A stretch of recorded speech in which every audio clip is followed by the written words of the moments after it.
également Assane Diouf. moom également nee nañ dafa saaga dafa yëkkati également ay propos yi nga xamante ni dëppawul ak dëgg. yoon daal di koy placé en garde à vue. bi loolu amee tamit gis nañ ko mel ni Khalifa Sall. bokk ci say leader. ñoom mu ñëw également wane li nga xamante ni moom moo di soutien am ci ki nga xamante ni moom moo di Assane Diouf ñu bëri également ñaawlu ko. parce que jàpp nañ Khalifa ak li muy incarné ak li mu représenté également dans ce pays tey jii waruñu ko gis muy défendre ay insulteurs. Je rappelle Penda le premier ministre bi mu faloo qui doon sànni xeex contre les autorités la njëkk a recevoir même si la vision peut être en réalité mën nañ ko gisee d'un point de vue ou de l'autre je dis que tey en réalité mënuñu ne nit ñi man par exemple d'accorduma et ça c'est ma position ci ñuy saaga c'est-à-dire que ce soit les gens du pouvoir que ce soit les gens de l'opposition que ce soit un citoyen simple d'accorduma ay nit di leen saaga parce que pour man Sénégal on est au-dessus même de ça on peut avoir nag des divergences d'idées joxe suñu ay arguments mais bu ñu yegg ci di wax lu ñaaw mais gëwma ni aujourd'hui l'arrestation de Assane Diouf est justifiée parce que il a le droit de ne pas être d'accord beneen bi mooy l'article 80 jusqu'à présent président de la République le concernait et si je ne m'abuse ci nit ñi li ñu doon gën a décrier mooy article 80 boobu nga xam ni en réalité permettre nit ñi ñu mën a wax véritablement seen xalaat Penda il y a pas longtemps Macron am na fu mu dem le président de la République française xaw ma kooku da ko saaga xaw ma da ko sànni farine à la limite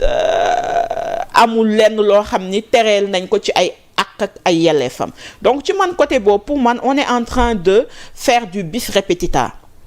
parce que nit ñi mënuñu leen tere on peut trouver nag benn cadre loo xam ni peut-être moo koy mën a régir mais gëwma ni di menacer nit ñi di arrêter nit ñi parce que y a pas longtemps quand même le président sortant sur les réseaux sociaux tey ñiy wax jàppaleeg ñi wax jàppaleeg ñi la amul saaga bu ñu ko saagawul te kenn en réalité inquiété wu leen donc de ce point de vue pour man nañu am mesure parce que quand même aussi ñoom en termes de critique virulente en termes de critique bu metti je pense que ci li leen fal ci la bokk donc mënuñu tere nit ñi ñu koy def comme ni ma ko waxee nañ ci seen Khalifa parce que yéen da ngeen doon décrier ay temps ni voilà. mais ba tey dañ koy décrier mais dañu gis dafa am kumba am ndey kumba amul ndey parce que ki bokk ci ñoom a été le premier même je dois dire à ouvrir la boîte à Pandore à insulter le président de la République lu ko ci fekk dara on a vu des gens insulter même les chefs religieux lu leen ci fekk dara en fait soit il y a une justice pour tous et que ñu xam ni le peuple sénégalais n'est pas le peuple de Pastef n'est pas le peuple de Taxawu n'est même pas le peuple des politiques et que une loi mu mën a nekk ak ñëpp soit ñu bàyyi. mais répétition boobu ndax xaaroon nañ ko ci wàllu yoon parce que ñoom bu ñu toogee à rappeler que li ñu ko def moo di sangaat li nga xamante ni moom moo di justice bi. sangaat ko ci lan mooy sangaat justice bi en fait bon. li ma mënti wax rek mooy quand le premier ministre est parti dire que lui il est à la limite le chef du ministre de la justice ñun li ñu yàgg di xeex depuis une dizaine d'années c'est l'indépendance et que la justice am yoonam législative bi am yoonam l'exécutif am yoonam mais li ñuy gis nii bon tey na xel maintenant comme on le dit on ne peut pas être vindicatif dañu am une présomption rek tout en nous disant que peut-être ak la suite dina am lu changer il y a un docteur Diallo qui s'est mis à insulter les gens ñu jàpp Moustapha Diakhaté bàyyi kooku muy dem parce que ci ñoom la far on peut donner des exemples à en boire et à en manger mais tey li ma bëgg rek rappeler mooy li ñu yàgg di gëm mooy il faut la patrie avant le parti on a vu vague de licenciements yi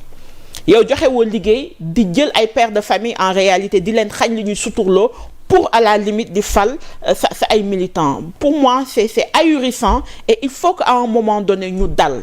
il faut que ñu dal ñu bañ a refuser nit ku nekk boor bi nga nekk mais que ñu xam ni malgré le fait qu'ils ont été élus à 54% et même s'ils étaient élus à 90%, il n'empêche que les citoyens ont le droit far fu leen neex et que loolu warul doon motifu ñuy jël ñii naan dañ leen di arrêter naan ñële dañ leen di jox liggéey et je pense que dans la réflexion globale il faut que loolu aussi ñu parlons des licenciements comme foofu nga taxaw buñ ci ñëwee maa ngi ñëwaat tout ci kanam tout ci arrestation yi ak li ci aaju yëpp mais bu ñuy wax ci licenciement yi gis nga tamit explication yi ñu lay servir depuis lors gis nga également le PM Ousmane Sonko li muy wax jàpp ne ni sax tey ji situation en tout cas bi ñuy dund nii yëpp ci wàllu koom ak ci yu ni mel c'est parce que ñi nga xam ñoom ñoo fi nekkoon dara jublu ci woon lu rek waajal seen bopp ci li nga xamante ni moom moo di ñetteelu mandat bi loolu benn la ñaare bi tamit ba rapport bi génnee gis nga lu ñu wax ni daal fu mu nekk nii situation réew mi moom doy na waar ñi fi nekkoon fu mu ne nii constaté nañu en tout cas ci seen gestion yu bëri yu nga xamante ni dëppoowul ak yoon ba sax le ministre de la justice ni dinañ ci ubbi ay enquête ku ci nekk ñu situé li nga xamante ni moom moo di les responsabilités dégg nga tamit le PM ba tey ci kàddoom mu ne am na ci ay structures yu nga xamante ni am na ñoo xam ne dañu doon percevoir chaque mois salaire te daawuñu sax xëy si et que lu ñu mel tey jii day justifier tamit li nga xamante ni moom moo di gafagu 10 ci yenn ci entreprise ba tax ñu war a dem ci ay licenciements yu ñu mel. waaw en fait tu sais dans chaque chose je pense que nit bu ñëwee sax dañuy def audit ñi dul xëy ak yooyu am na procédure je ne le maîtrise pas donc du ma ci dugg mais li ñuy wax rek mooy les gens et beaucoup de personnes l'ont remarqué je sais pas si c'est vrai ou c'est faux que nu ñu koy waxee te que les licenciements ont un rapport avec une supposée appartenance politique loolu aussi duñ ko bañ. pourtant nee nañ am na beneen bi mooy yoo xamante ni ci Pastef lañ bokk. gafaga gi parce que gis naa ñuy naan ñii ngeen licencié Pastef la ñu nekk waroo leen woon dindi c'est pas parce que tu es de Pastef que tu es saint et que les autres sont maudits loolu amul fenn. beneen bi mooy je veux dire par là bu ñu demee ba ciy gis ñenn ñu bokk Pastef ñu ne. waaw ñenn ñi parce que nee nañ leen ñooñu xamuñu ci non c'est parce que ñi dañoo am appartenance politique. man loolu laa jàppagum jusqu'à preuve du contraire beneen bi mooy bu ñu ñëwee ñu ne gafaga gi en réalité kiiwul xaalis bi bëriwul je suis d'accord qu'il faut que l'État en ruine mais quelles sont les promesses qui ont été faites pour yenn agences yi ñu wàññi ko. Quelles sont les promesses qui ont été faites par rapport au train de vie de l'État? Le président de la République qui prend l'avion présidentiel, c'est normal. Mais un premier ministre boo xam ne buy dem Gambie sa avion présidentiel bi lay jël. Combien ça coûte en réalité en termes d'argent? waaw gëj na dem parce que comme am na ku ko doon wax sa barki démb maa ngi ree muy naan kenn invité wu leen fenn mais j'espère que c'est pas le cas mais c'est pour dire que ñi ngi gis ni ñi ngi wax ni nañu wàññi lii alors que fële ñi ngi dem au niveau de l'Assemblée il y a eu combien de nominations foofu xaalis nekk fa lu ñu war a wàññi et cetera il y a eu combien d'activités kon pour man les gens waaw c'est pour dire que on dit une chose et de l'autre côté on fait autre chose donc de ce point de vue-là te gis nga pend li ñu war a bàyyi xel mooy